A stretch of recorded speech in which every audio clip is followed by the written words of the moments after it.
Okay, this video is going to be called When and Where Did Science Start? And what this comes out of is there's a lot of debate nowadays about what's good science and what's bad science. And I'm going to tell you that I think most modern science is bad, okay? And there's still lots of good science, but how does one find it and how does one become smarter about this whole situation? So knowing the history of the modern crisis in science helps you to be more intelligent about what information is reliable or not, and that can help you with your health and your understanding of a lot of other things. Okay, most of the information for this topic today comes from this book, For the Glory of God by Rodney Stark. He's a sociologist. He also wrote Victory of Reason, and he's a pretty good historian. We're going to go to, it's going to come from tons of other sources too, but this is sort of the key book.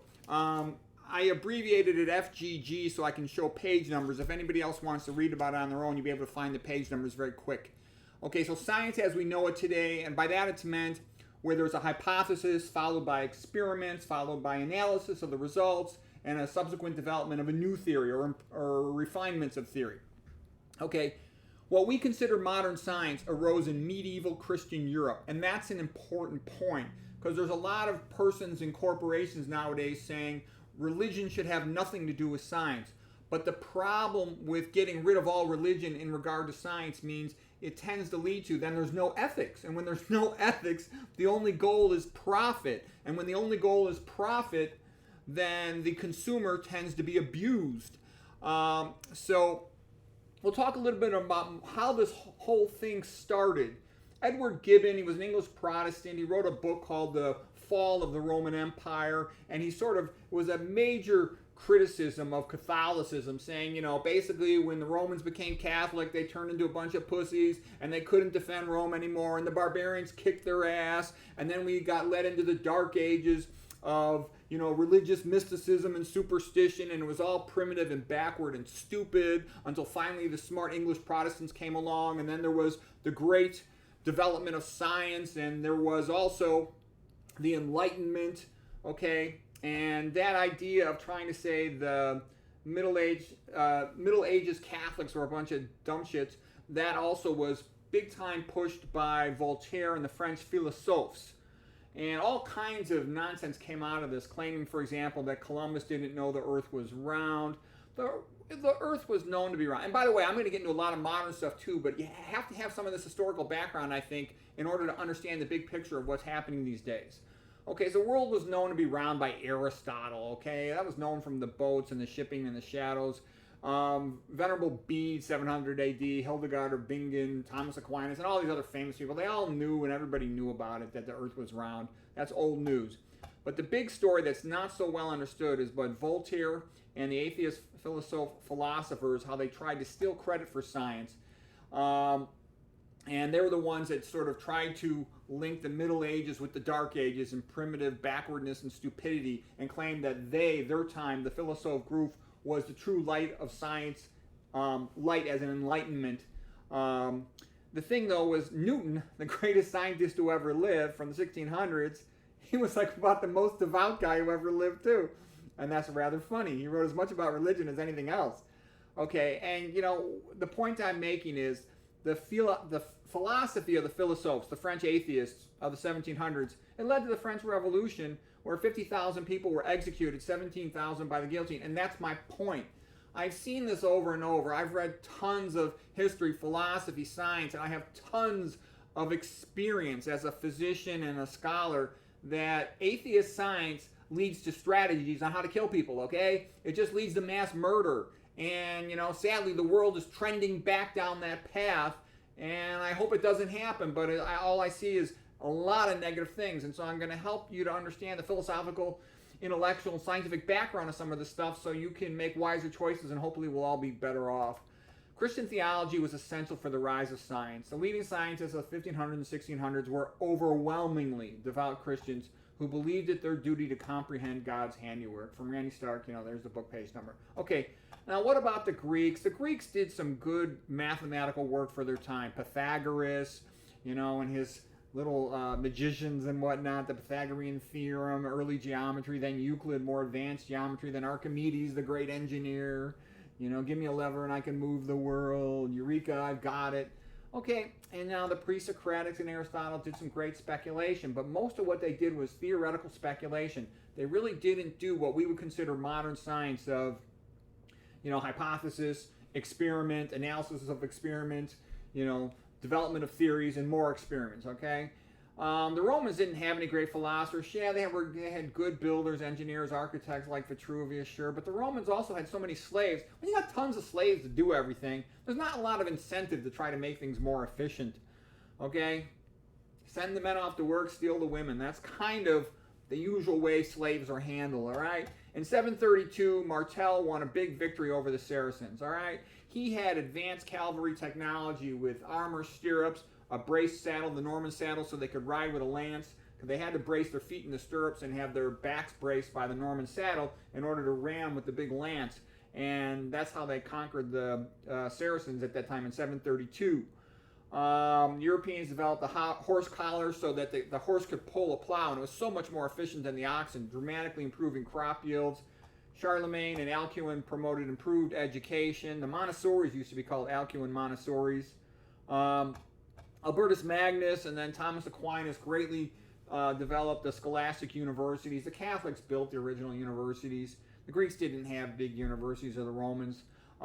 They built up scholarship, and they laid the groundwork for more advanced science, like the astronomers that came along with Copernicus and whatnot. The original language back in those days was Latin for all the European scholars, so they could all talk to each other. They could travel between different lands and work with each other. It's kind of like what English is today. Now, they also developed the scholastics, the tradition of dissection for studying human anatomy, and the great founder of modern anatomy, father of modern anatomy, was Andreas Vesalius, who then took over at the University of Padua in the 1500s. Another really devout religious guy. Catholic. He died on a pilgrimage to the Holy Land. Okay, early astronomers and great scientists were very religious. The vast majority of them: Copernicus, Galileo, Kepler, Newton, Leibniz, Blaise Pascal, Andreas Vesalius, Robert Boyle. And yeah, I know the whole story of Galileo. I wrote papers about Galileo. We're not going to get into all that now, but Galileo was a religious guy. He was also a smart ass. He pissed off the Pope, and I think the Pope overreacted, and that's a whole big story. But that's like one guy, and it was largely for personal reasons. He's calling the Pope stupid, etc. Versus nowadays, any scientist or doctor who doesn't kiss ass to a pharmaceutical company, they will not get any more grants. They'll potentially be fired. A typical story is I have a friend who's a molecular biologist. This friend did research on high fructose corn syrup at the time where it was processed by pushed through a mercury battery was somehow part of the processing. There were some mercury residues in it. He published that, instantly fired. And tons of guys. Look at T. Colin Campbell. Talks about problems with protein. They tried to fire him, only he was protected by his tenure. There is intense censorship of people who tell the truth in science nowadays. It's an intense thing. Anybody mentions intelligent design in university today, fired. Look at the guy at the Smithsonian Institute who allowed an article to be published about intelligent design, fired. And that's happening all over the place, and it's really degrading modern science. Most people don't know anything about science. They just think, oh, everything is figured out, and scientists are smart, and they have no idea that most modern science is actually BS, and it's pushed by corporations to rip people off. Okay, so some of these great scientists, I think we just talked about them, including Blaise Pascal, Gottfried Leibniz, these other co-inventor of calculus. So these two mathematical geniuses. Look at all these mathematical geniuses there.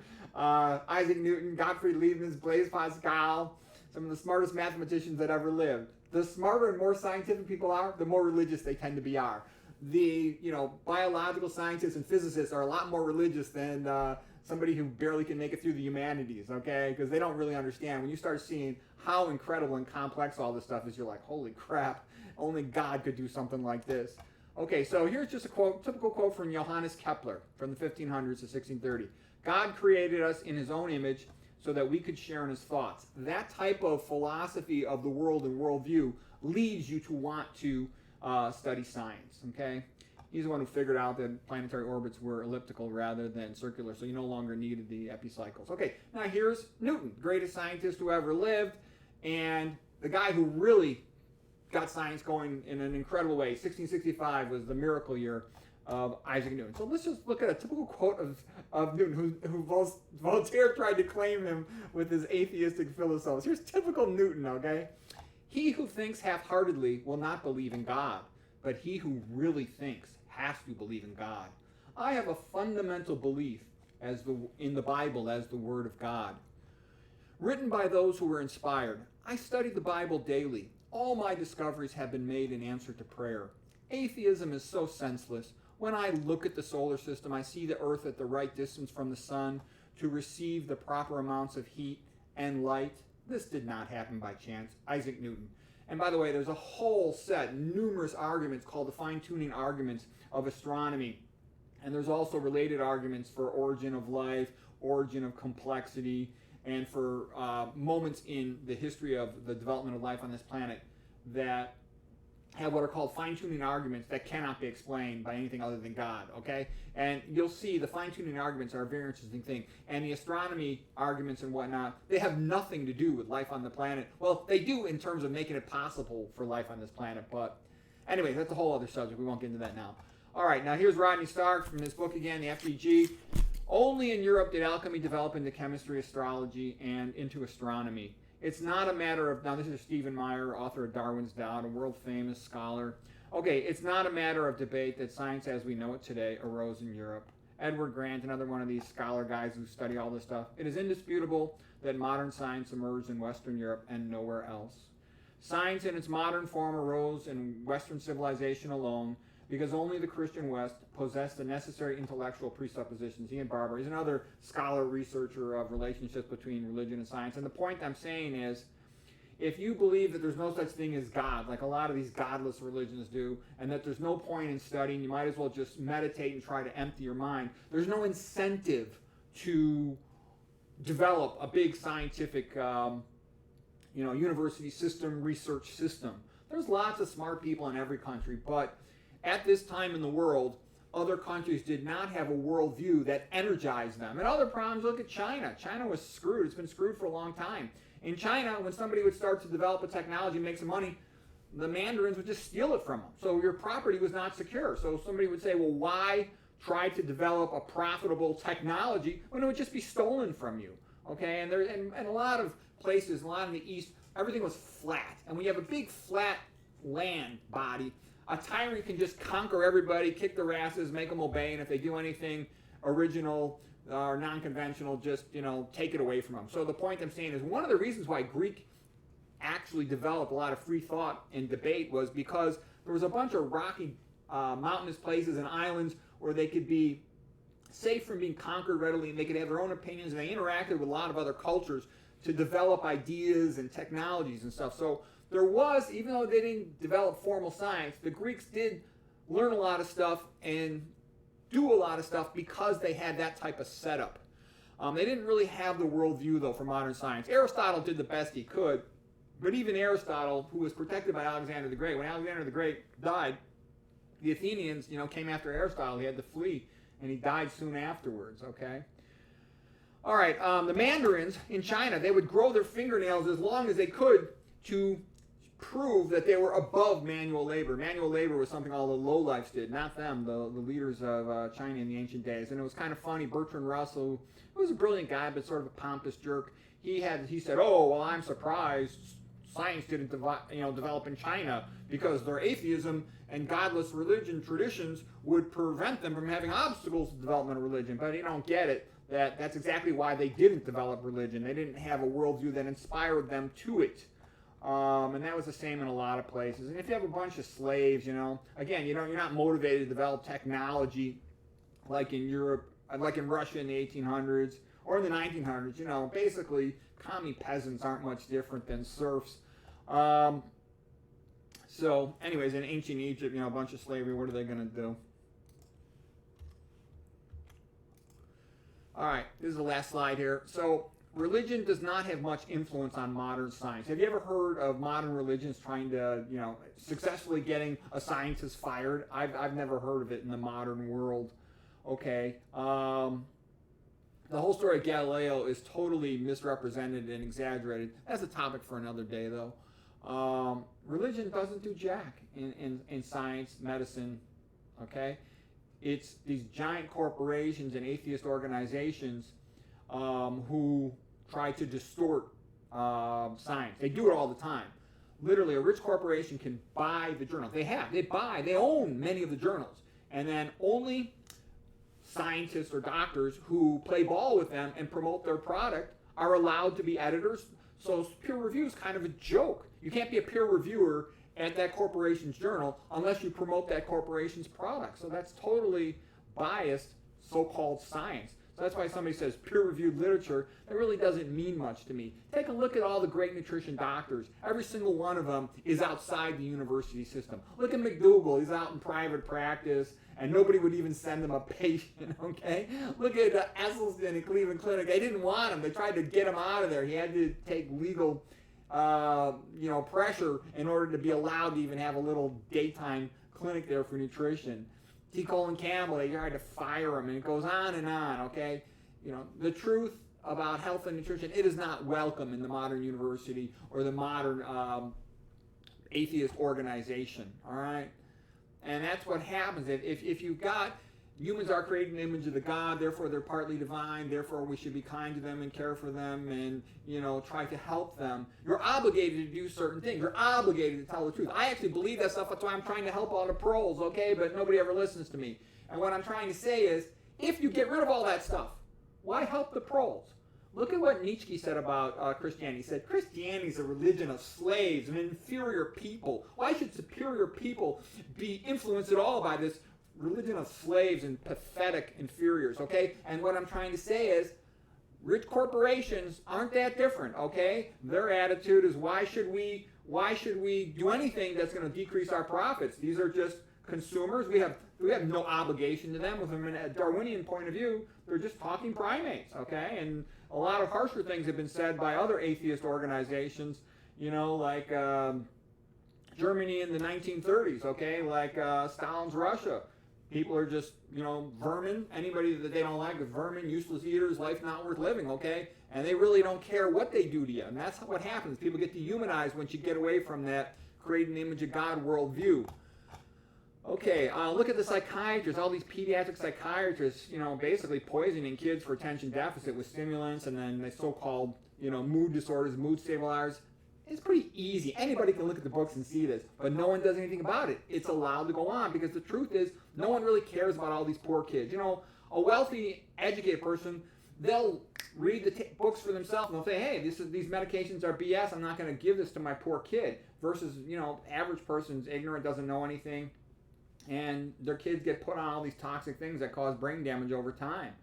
And then also you ask yourself, why is it that 99% of medical doctors, they don't even know that a high-fat diet causes hypertension and diabetes. They don't know anything about rural Kenya, Yanomamo, Tarahumara, or the relationship of sodium to hypertension other than some ignorant stuff. I know, because I talk to doctors all the time. They're totally ignorant of these things. Totally. And even, I'm talking about the smarter ones. Even the AOAs, the top 10% of the class. I know them, okay? Even a lot of the 99%. There's a lot of smart people that I know, okay? And they don't know any of this stuff.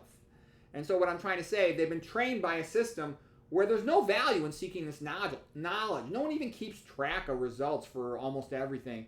So basically, look, you sell somebody a drug, you make money.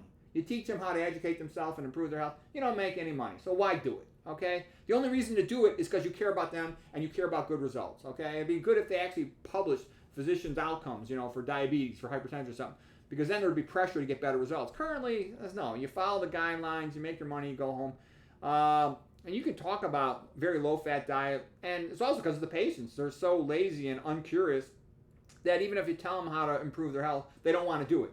I'm always amazed by that. Every day in every single hospital in any, civilized, advanced technological country, you'll see lines of people waiting for all this high-tech stuff. Blood tests, CAT scans, ultrasounds, going for surgery, all this fancy stuff. But then you tell one of them, you really need to eat a very low-fat, plant-based diet with no meat, not one bite, no oil, not one drop, no sweets, no caffeine, no coffee, no tea. They go, get out of here. The patients get pissed off. And so the only thing that would really save them, they don't want it. But they'll let you chop them up with surgery. They'll let you drug the crap out of them with 10, 15, 20, 30 meds. Ask any practicing physician. It's pretty routine to see patients on 20, 30 medications. It's crazy, okay? All right. I take zero medicines, okay? I'm just about 59 years of age. I take zero meds. I don't need any medication. Come on. Healthy people don't need medications. All right. When I was in my residency, one of the attending doctors said, the CAT scanner is a machine to print money. These CAT scanners, they run nonstop all day long. Tons of patients. Patients think, oh, it's almost like, I heard one attending say, it's like an American's birthright to get a CAT scan, okay? People think, oh, I got to go for my CAT scan, blah, blah, blah. If you want to fix the basic issues, you got to improve blood supply to all your organ systems and stop poisoning yourself with toxins and estrogenics. All right, so anyways, Darwinism has been taken on by atheism and atheist corporations as a way to try to claim that they have their own creation story that's scientific. And basically, whether or not you're going to have a free society and healthy people is going to depend on this stuff. If you don't realize that, you haven't studied it yet. And that's why it kind of really does matter. And it doesn't matter what an individual does. What any individual does is their own personal business. But the mentality of a society, whether or not they believe in the rights of an individual, the significance of the individual, that they truly deserve to be told the truth and honestly dealt with, even if it's not profitable, even if it's not fast and convenient and expedient, that will determine the overall situation in society. And I see a progressive deterioration of society and science in my own lifetime. And it's really sad and it's really bad, but most people are sort of blissfully ignorant about it. But it's becoming more difficult to be blissfully ignorant of all these things.